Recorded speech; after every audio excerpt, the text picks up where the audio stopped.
Hasbro's tabletop division has not been performing well, except for D&D under Wizards of the Coast. And since it's the only damn thing that's profitable for them in that division of their company, they are deciding that they are going to add a 25% royalty fee onto everything that they do, as well as restricting the types of content that can be made under that license.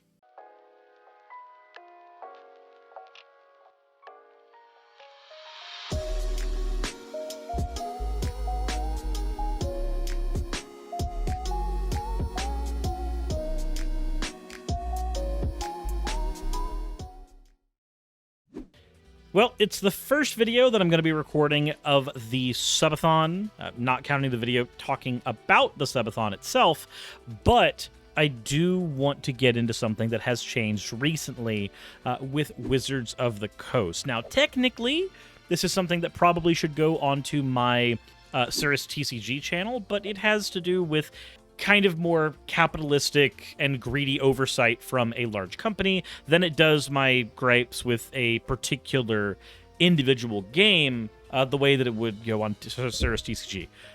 So I'm going to talk about that here on the main channel, and not a lot of people are going to watch it because maybe I don't have a whole lot of people in my channel who, you know, play D&D or care about tabletop gaming or card games or any of this weird drama. But I am going to go ahead and throw my 2 cents in anyway, because I think that's kind of important. A document recently came out and that's recently twice, because I am tired, and I am being redundantly redundant like an idiot. We have a new open game license that is going to be changing the way that players interact with D&D. So we're going to get into that after we get into the fan art section. Now, this fan art first is from Earwig Man, 2 with glasses and 1 with glasses, 1 without. The reaction to my first fan art made me very happy, so I did more. So we have with glasses and without, and these are both adorable. The next one we have here is one from Ketu Lily. Not a work in progress, just not good at shading. Suris lost their arm and tail in the Great War, and now they're out for blood. The tail is long and the gems are want between the blades. I don't know if Suris' character goes by she, her, or he, him. So went with gender neutral. Fair enough. The next one we have here is also from Kedu Lily. Slime without the bandages, and the hammer was ripped off. Aw, this slime has been through a lot. As always, everybody, thank you all for your fan art submissions. If you want your fan art to be shown in a future video, the best way to do so is to drop it in the fan art section of the Discord. With that all said, let's go ahead and get into the topic at hand.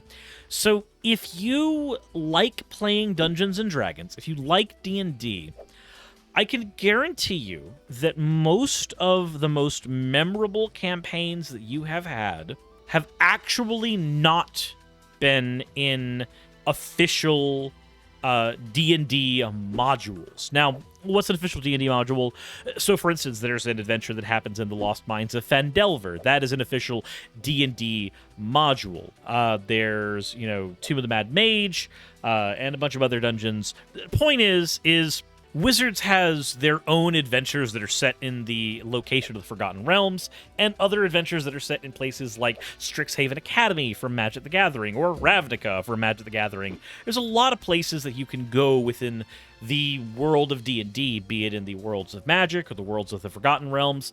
But as I said, most of you, the campaigns that have stuck with you the most, if you really enjoy D&D, probably did not take place using the official modules. You probably used some type of a guideline, or at least the idea of a location that was in an official Wizards of the Coast something, and then you were kind of left to your own devices for the story and able to power through as you saw fit. Your D&D created some type of a world for you. You might have used the 3.5 or 5e or I don't want to talk about 4th edition. You may have used one of those systems, but the world you were in was probably not one that was 100% shaped by Wizards of the Coast. A lot of this time, the creative process is a little bit like creating kind of a licensed novel for a dungeon master. A dungeon master will take a location. Let's say you have an area around the Lost Mines that is alluded to a little bit in a module, and you say, well, I want to expand on that. I want that to be my location. So you start making a story about the villages around those mines. You start making a story about more areas in port towns or areas surrounding Baldur's Gate. You may start creating basically wholesale worlds that just happen to be within the world of the Forgotten Realms. And that may be where you drop your party. And a lot of times people will do that because seasoned D&D players, a lot of them have played most of those modules and done one-shots in them, and they don't want to play just the official D&D stuff. They want to see what a DM will do for them. And I bring all this up because that creative process has been something that Wizards of the Coast has supported for a couple of decades. That creative process to not only create your own worlds for your individual parties to enjoy, but also to pen and paper those worlds into books and create your own modules and sell them yourself. Because really, D&D is not a game in and of itself. It is a system from which games are made. And anybody that argues otherwise, I'm sorry, but I 100% think I'm right here. D&D, in all of its forms, is a suggestion. And it is a suggestion that a dungeon master will take and mold and shape and bend to their will until they decide to put you in a different tabletop game entirely instead of D&D. There are some pre-made games within that RPG maker, Lost Mines of Fendelver, etc., but there are also plenty of games that you can make yourself. And as a result, D&D has always benefited from having a very open system for creation. Because as a dungeon master gets really, really seasoned in D&D, when they start penning their modules down, like, oh, this adventure was actually really cool, somebody else might want to go through this adventure, I'm going to pen that down, I'm going to put that to print. Maybe I'll make a few dollars off of it, maybe I won't. And again, this has all been okay because D&D is treated like a system. It's a lot like the Unity engine or any other open source engine that you would use for game making. It's a set of bones that you can put flesh to. Up until recently. This is not getting into Wizards of the Coast making D&D 6th edition. We all know that's a thing that is happening down the road. They've been public about it, and people who like the very simplistic nature of 5e might not enjoy the even more simplified things that are probably going to happen with 6th edition.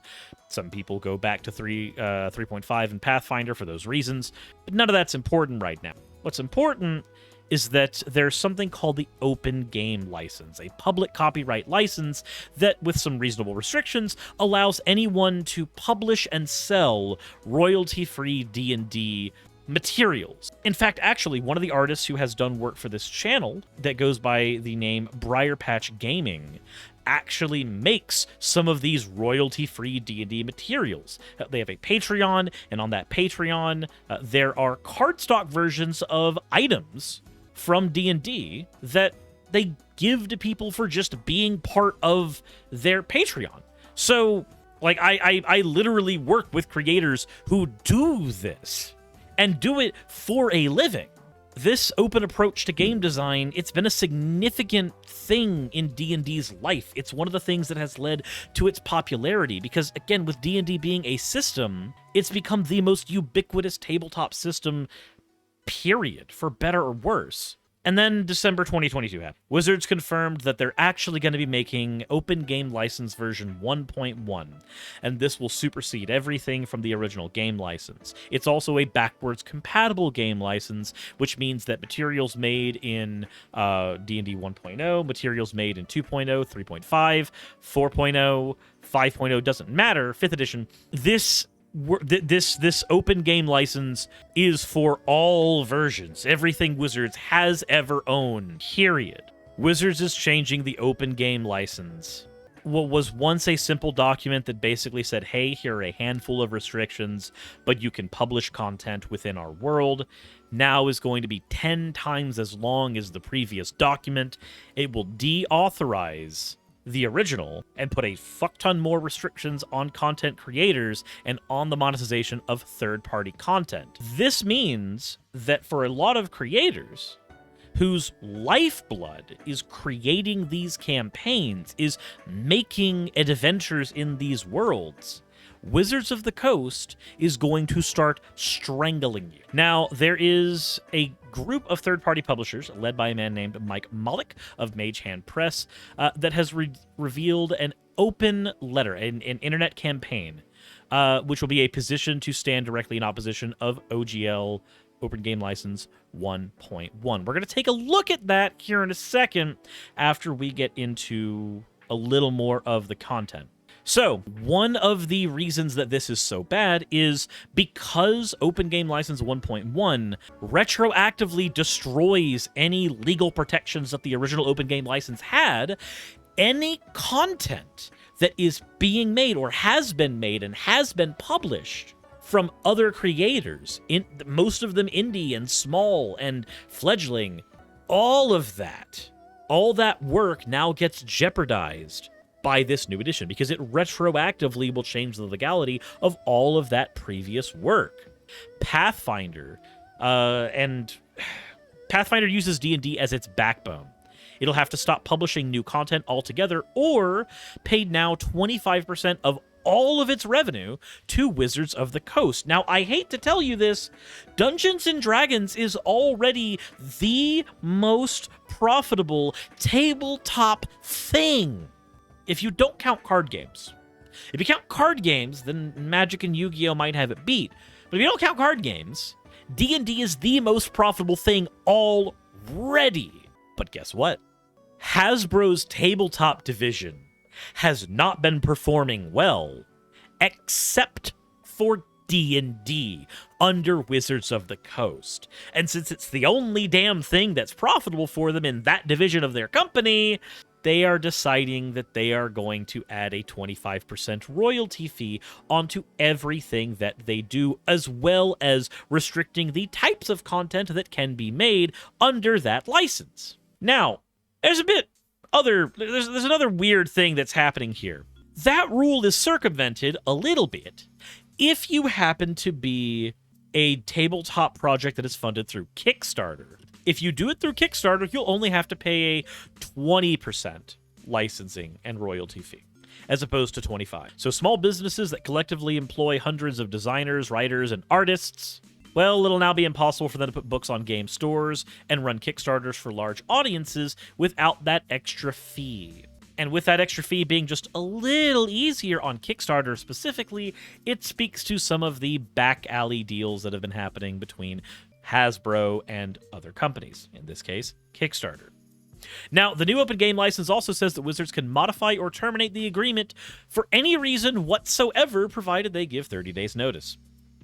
So Wizards can take any content that has been published under this license, which, mind you, retroactively and backward compatibility-wise, takes on all other D&D content that has been made utilizing the D&D system, even stuff that just isn't D&D anymore, but used its system as a backbone.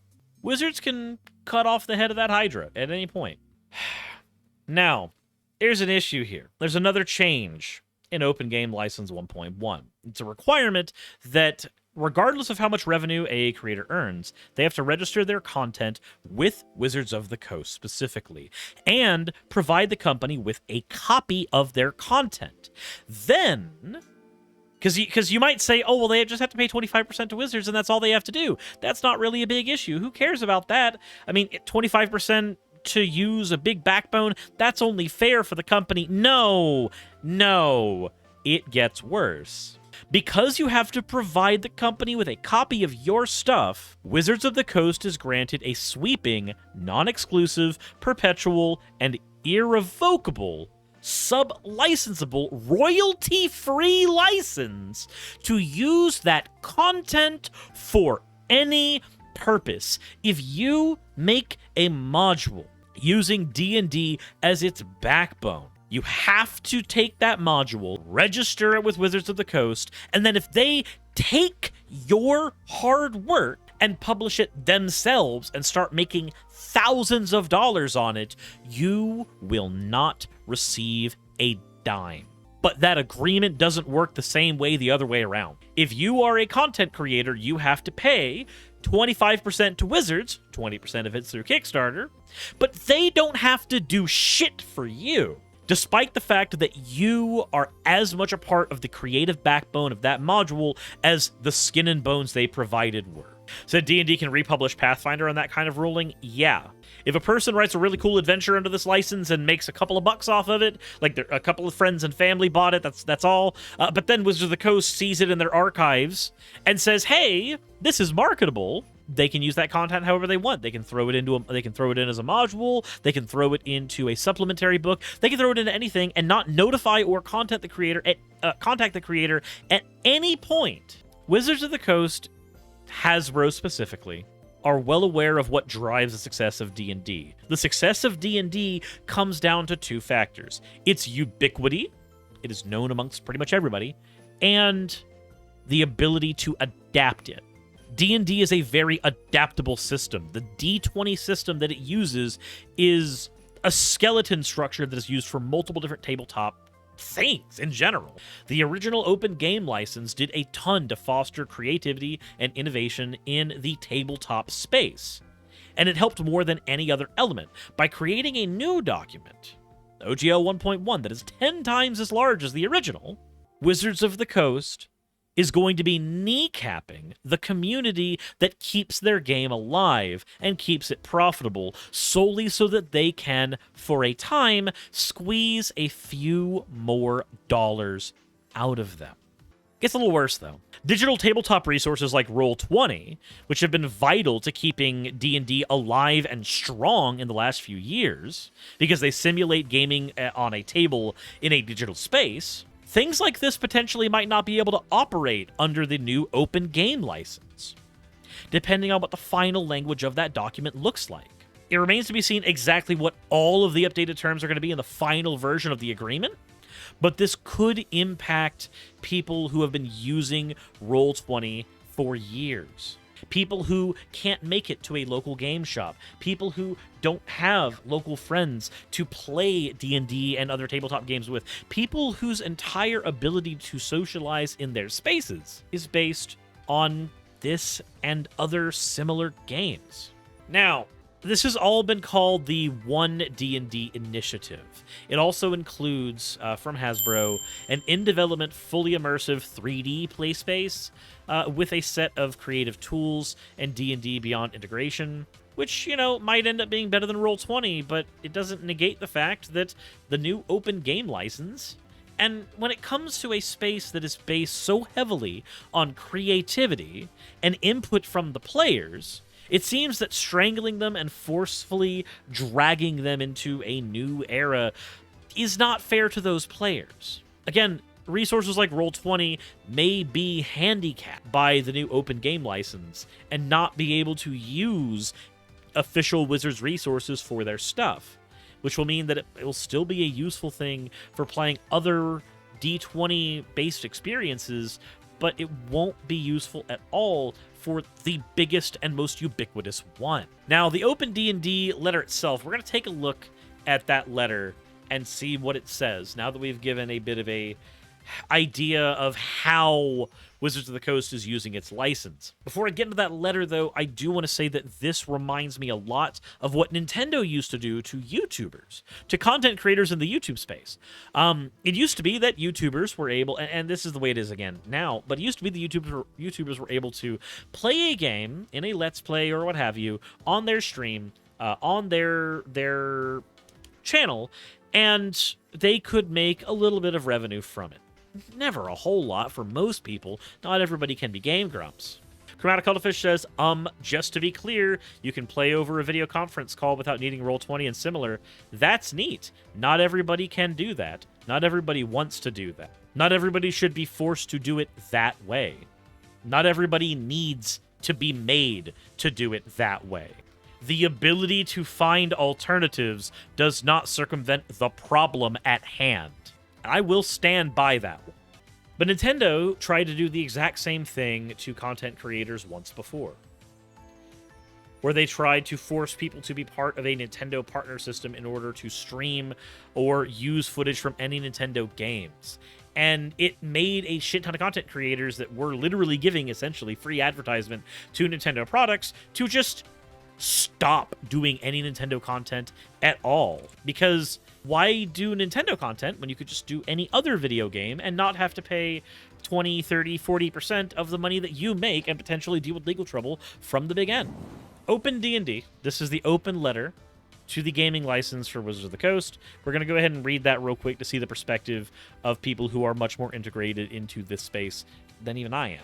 The Open Gaming License is a legal framework that allows creators to use the rules and ideas of role-playing games in their own works. Initially released in 2000 by Wizards of the Coast, it has become a pillar of the tabletop gaming industry, fueling the popularity and accessibility of games such as Pathfinder, 13th Age, and Dungeons of Dragon 5th Edition. The Open Gaming License has done more to foster creativity and innovation in the tabletop gaming ecosystem than any other element, by allowing creators to use and collaboratively build upon the core mechanics and concepts of existing games. The Open Gaming License has created a wide variety of new games and game products, ranging from minor independent releases to large commercially successful titles. However, Wizards of the Coast has announced an updated Open Game License, version 1.1, and attempts to dismantle the entire RPG industry. This new license intends to completely revoke the old license, a perpetual license designed by Wizards of the Coast themselves to be irrevocable. Nothing about the new license is open. It chokes a vibrant community that has flourished under the original license. No matter the creator, it locks everyone into a new contract that restricts their work, making it mandatory to report their project and revenue to Wizards of the Coast, giving WotC the legal right to reproduce and resell their content without any permission or compensation. The new license can also be modified with whose terms or terminated at any time without any recompense by creators. For the largest creators in the industry, WotC is imposing an impossible tax of 25% based on their total sales of $750,000. Not profit. This is an anti-competitive, monopolistic behavior designed to crush small businesses that collectively employ hundreds of designers, writers, and artists. Under this tax, it becomes impossible for creators to put books on game stores or run Kickstarters for large audiences. Even though this only affects some companies in the space, those targeted are still tiny compared to Wizards of the Coast, which made $1.3 billion in 2021. On top of that, games such as Pathfinder, by the way, I should know, $750,000, that is the projected revenue of multiple indie developers, not the profit that they had. Wizards is trying to squeeze as many dollars out of this amount as they can, despite already making $1.3 billion in 2021. On top of that, games such as Pathfinder, 1st Edition and 2nd Edition, 13th Age, Fudge, and Traveler, which use the 1.0 Open Game License as the backbone for their existence, will need to cease sales of upcoming products or give Wizards of the Coast 25% of their revenue to stay in compliance with the new license. Furthermore, under the new license, virtual tabletops cannot operate. They can no longer support open game license systems, and creators can no longer release modules and adventurers on popular digital platforms such as Foundry, Alchemy, or Shard. If this new license gains wide adaptation, the tabletop landscape will fracture and lose its biggest onboarding mechanisms, shuttering the small businesses that populate your local cons and putting a stop to their creations. Innovation in the gaming industry will evaporate and your favorite games will be trapped in the past, instead of being allowed to migrate to your phone, virtual reality, and beyond. Diversity in the industry will shrink away as projects from marginalized creators are effectively written out of the future. We expect Wizards of the Coast to attempt expensive and illegal lawsuits to enforce compliance with their new agreement. Even if they aren't successful in court, they will irrevocably damage the tabletop industry. Open D&D is a rallying cry which creators and fans have unified to demand that WotC revoke the draconian 1.1 open game license and pledge to support the existing 1.0 open game license into future edition of their games. This isn't an opportunity to litigate and tinker with a new license, but to return to the values of open gaming. Our community deserves an open future, and we want our favorite games to not only survive, but thrive. If you're a creator, #don't sign the new agreement. If you love role-playing games, let WotC know we won't support them without an open D&D. WotC has shown that they are the dragon on top of a horde, willing to burn the thriving village, if only to get a few more gold pieces. It's time for us to band together as adventurers to defend our village from the terrible worm. But of course, an area to sign right here. I will be providing a link in the video version of this, but that is the entirety of the open letter to Wizards of the Coast. Now, I don't know how to tell you, but I don't like it when games that I've grown up with and around die. And when they die specifically because of corporate greed and oversight. But this is one of those moments. So do me a favor. If you like tabletop gaming, if you like existing in spaces where people can play these kinds of games and these different types of adventures that are ran under the D20 systems of D&D, please sign the open letter, and let's see if we can try to make at least one giant evil capitalistic corporation bend the knee to the little people instead of the other way around. But with that said, let me know what you think in the comment section below. I know this is a different kind of video, but it's still within my purview. Hit the like button if you haven't already, subscribe if you haven't already, and as always, everybody, insert end of video tagline here.